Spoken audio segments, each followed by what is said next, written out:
Ça y est, j'ai enfin acheté et reçu mon premier drone, c'est le DJI Mini 4K. Et avant de vous montrer les premiers plans aériens, je vous montre le contenu du carton.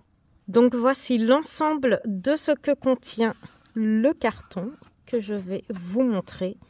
Avec pour commencer le drone qui est super léger.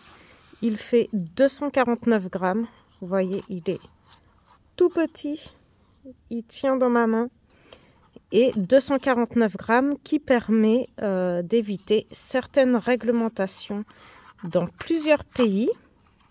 Donc là, il y a un sens pour ouvrir, les hélices qu'il faut faire très attention, et il y a, je vais vous montrer, des hélices de rechange aussi dans la boîte. Hop, qu'est-ce qu'on a d'autre? Donc les câbles pour le recharger et aussi le câble pour connecter le téléphone à la manette. Là à l'intérieur, pas facile avec les gants, mais je suis tellement frileuse. L'hiver n'est pas encore arrivé que je suis déjà bien couverte.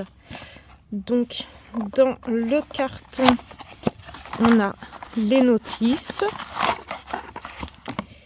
un petit tournevis pour changer les hélices,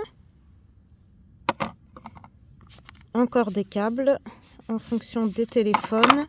Il est très simple à utiliser et à configurer aussi, pour configurer la manette que voici.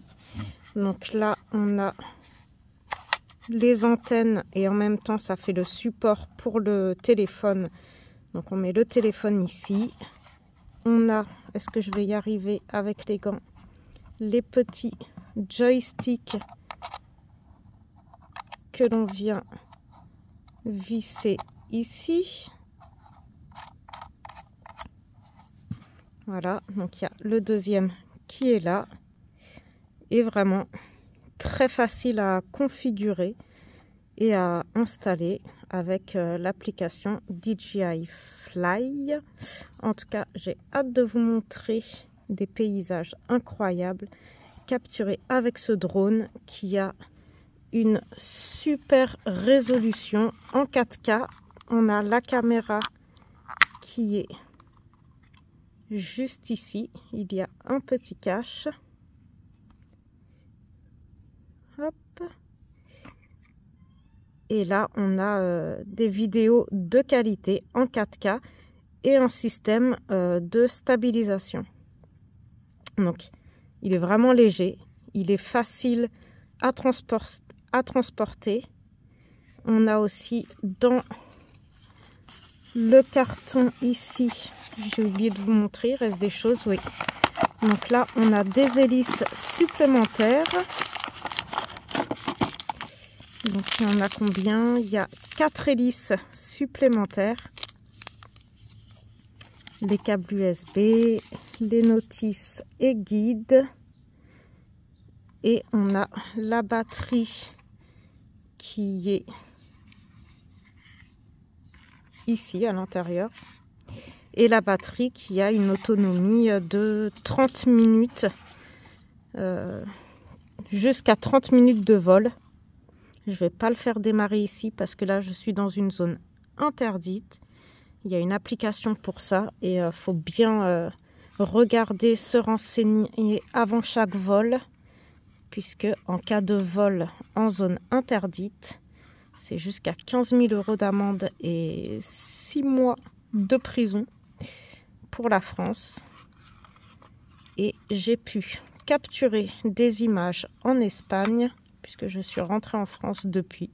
Je fais l'ouverture du carton après avoir filmé mes premières images que je vais vous montrer tout de suite. En tout cas, je vous mets le lien pour vous procurer ce petit bijou, le DJI 4K, dans la description de la vidéo. Une petite dizaine de jours se sont écoulés depuis que j'ai reçu le drone, mais on a eu une semaine de pluie et 2 jours de vent avec des rafales à plus de 100 km/h, dont on voit les dégâts d'ailleurs sur cette route. Et avec le drone, on peut voler uniquement avec des vents inférieurs à 38 km/h.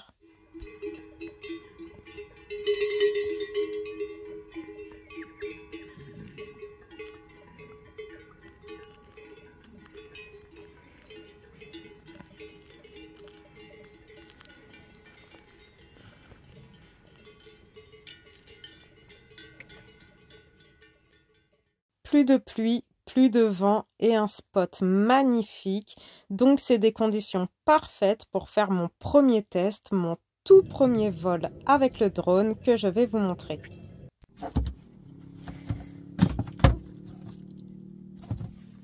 On a de la visite. C'est la poubelle qui l'intéresse. On est en Espagne, dans le Pays Basque espagnol. On n'est pas très loin du côté français, pas très loin de la frontière.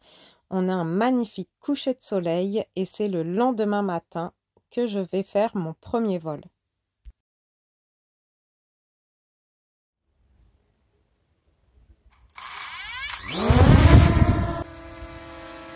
J'ai été agréablement surprise par la facilité d'utilisation de la manette pour faire voler le drone. C'est vraiment intuitif et la qualité est superbe. Il offre une résolution 4K parfaite pour des photos et des vidéos aériennes à petit prix. Et vous pouvez retrouver le lien de ce drone en description de la vidéo. Ici, on aperçoit la côte basque avec une vue magnifique sur la Bidasoa, ce fleuve qui marque la frontière entre la France et l'Espagne. Et maintenant, on aperçoit un superbe lever du soleil avec vue sur les montagnes.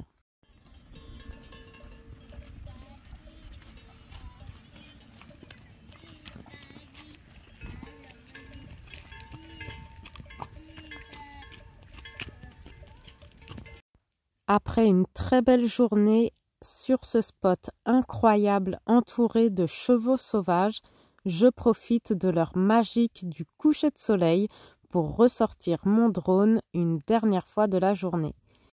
Les couleurs sont sublimes et capturent parfaitement la beauté de ce lieu où l'on aperçoit à la fois la côte basque côté français, mais aussi côté espagnol et les montagnes dans les terres.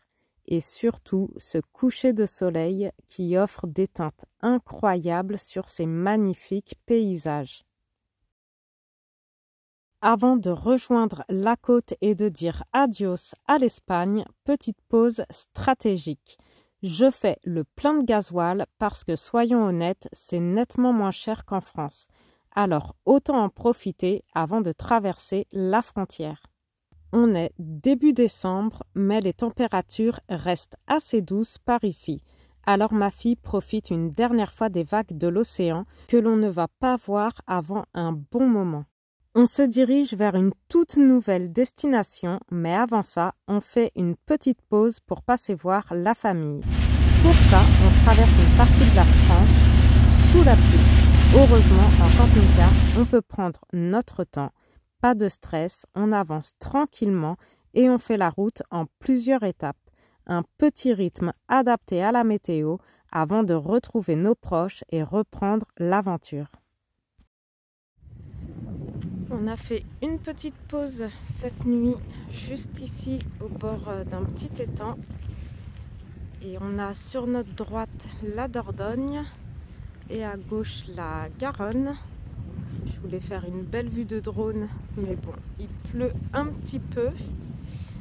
Ça aurait été pas mal vu de haut avec les étangs, puisqu'il y a 3 étangs en tout, et les 2 fleuves.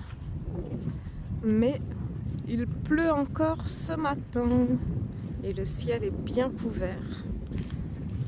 En tout cas, on a bien dormi sur ce petit spot, bien isolé, donc c'était bien calme. On était plusieurs véhicules, mais ce matin il reste plus que nous. Et après cette petite étape, on reprend la route. Je te laisse t'abonner pour ne pas manquer nos prochaines destinations. Et si cette vidéo t'a plu, n'oublie pas de commenter et de la liker.